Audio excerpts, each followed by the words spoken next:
Based on episode 3 of The Midnight Studio, I do not think that the grandma was aware that he can see um, ghosts. Or maybe not. Not sure.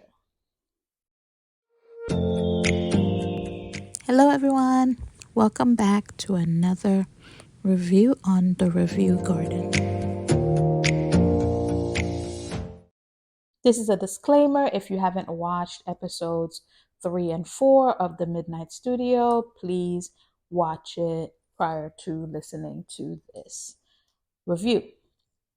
So, in this episode, in episode 3 and 4, um, you know, in episode 3, he got to help a priest. The priest that he normally, the church that he normally goes to, um, he went to confession and then he realized that the priest wasn't really the priest, it was his ghost. So he was like, oh my gosh. So then, when he was back in the studio, the priest walked in and the priest needed help with with his last wish, right? So his this was this was pretty much the person that helped the girl realize that he actually can see ghosts, because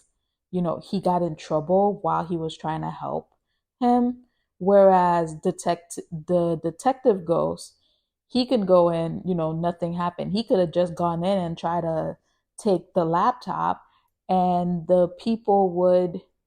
and you know the people would just believe that it was a ghost taking the laptop.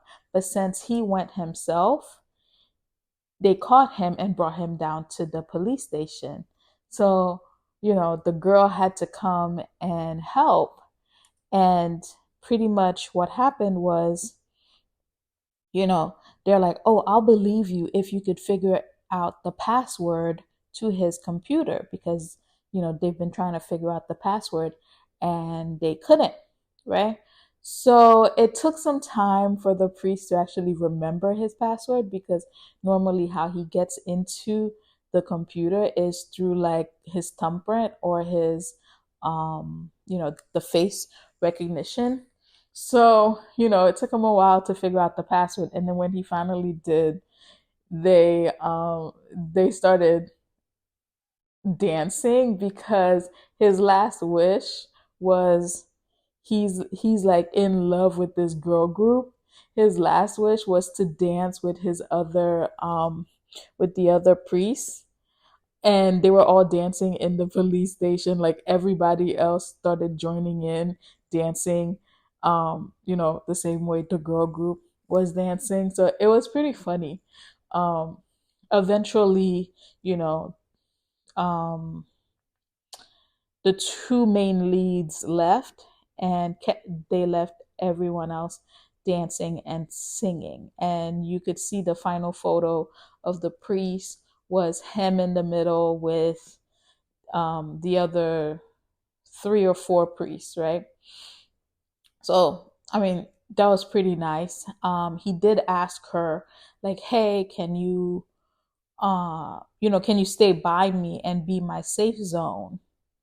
And it's crazy because when she went to the restaurant with him and was like, oh, I'll be your second portion person, it looked like he had never tasted, rice or pork or beef, any of that. It was more like he was only eating the food that was served to as the memorial.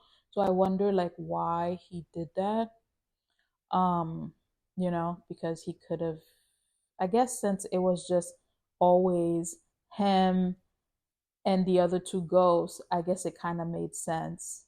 But even when he was with his uncle, right? Like, how come he never tasted, you know, rice or any of that food before? So that was interesting to see. And she told him like she didn't want to be his, um, she didn't want to be involved with it because of whatever happened 3 years ago. Obviously, we're going to find out more about it later in the episodes, but whatever happened pretty much shook her up, so she doesn't want to be involved with him.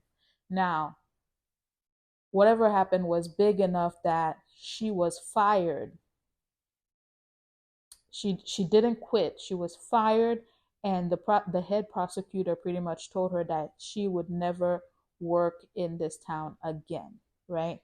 So in episode 3, her grandma found out, um, because I think it was the other food truck person right next to her just started like babbling. So she ended up telling the grandma everything.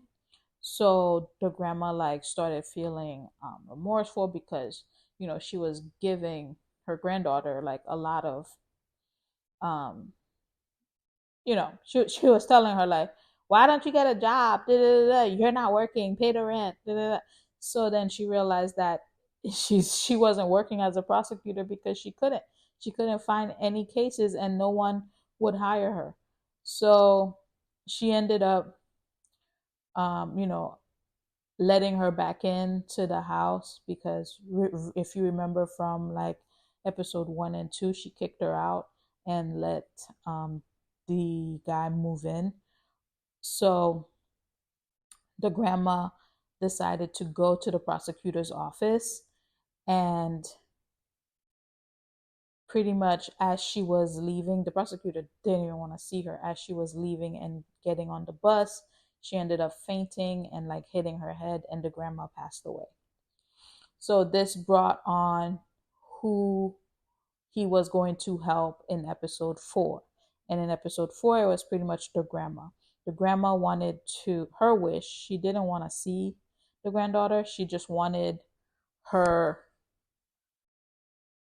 she wanted all her money back. So, like, she spent a lot of time while she was living.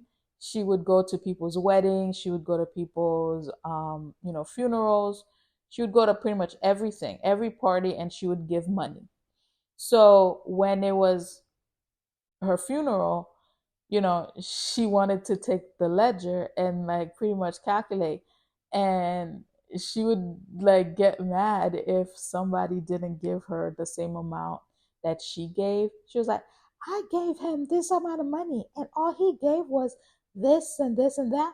So like there was this whole like battle between the two of them. The granddaughter was angry that her grandma didn't want to see her and all this stuff. So now he's playing in the middle, trying to like figure out a way to please both women. And he had to talk to the grandma and be like, are you sure you want to leave without her being able to see you? And you know, and he kind of talked about his uncle and how the fact that he didn't see his uncle, he didn't get to say goodbye, that became a problem for him. So he ended up giving the granddaughter the grandma's ledger or the grandma's notebook diary, which pretty much had everything that she ever accomplished in the book, like when she took her first step, when the granddaughter made her dinner, when she graduated, and all this other information. So he ended up um he ended up making a scene for them. So for every dead person that comes, every ghost that come to him and needs a final wish, the he sets up the scene, like the birthday party for the little boy, the final dinner for the first couple.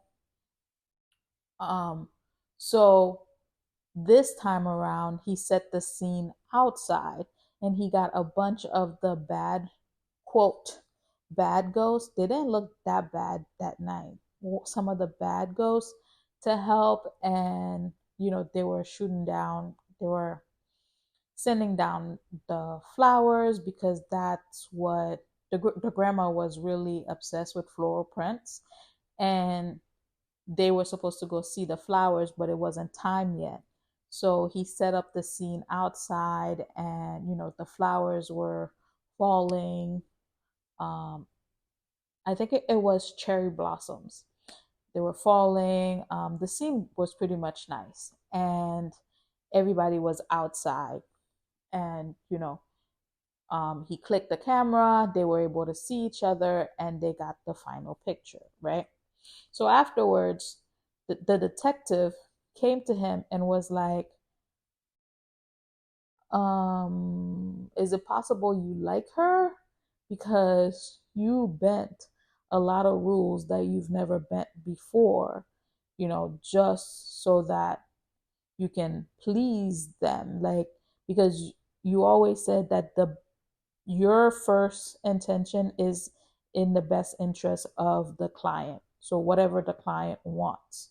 But this time around, he really wanted the grandma to talk to the girl, to see the girl and say goodbye to the girl, right? So he's like, why did you do that? Is it possible that you like her? So when she's coming down, so keep in mind when the camera when he takes the first shot, the living is able to see all the ghosts, right? And then when he takes the second shot, the living is no longer supposed to see the ghosts, right? So at the end of episode 4, they saw each other downstairs, and she was like, oh yeah, I'm the new owner now, so but I'll keep your rent the same, blah blah blah. So then she goes, the other ghost was there, the one who was like, oh, she's his lost love or something like that. And she was like, how long am I supposed to keep seeing ghosts? And he was like, what? You could see him? She was like, yeah. And by seeing him, I know for a fact that we never went on a blind date. So, in the beginning of episode 4, they were like, everybody has a different side effect to, the whole process. The living has a different side effect. Some people don't really believe that the dead is gone because they have a final photo with them, and then different side effect for different people based on their personality. And her, I'm thinking that it's because of the seal that she has on her hand. She was like, she got it because she was the only living person after her parents accident. So I'm thinking it's because of that seal. It probably, activated when he shot the first one, and then it just stayed the same. So now she could see the ghost that he sees. So now, it's going to be interesting in how they both maneuver about and trying to solve these cases. And how is she going to react now that she's seeing all the other ghosts that he was afraid of? So I'm kind of liking this show. It's really good. It's like hooking you in, like from watching Ghost Doctor, where the ghosts were friendly, to now watching this one where some are friendly and some are not. And this wraps up our journey on The Review Garden. Thank you for joining me today as we explored this drama. If you enjoyed this reaction and review, please remember to subscribe for more insightful videos. Don't forget to like this video and share your thoughts in the comments below. Your feedback helps our channel grow. As always, I'm truly grateful for your support and for joining me on this journey on The Review Garden. Until next time, and happy listening. Bye.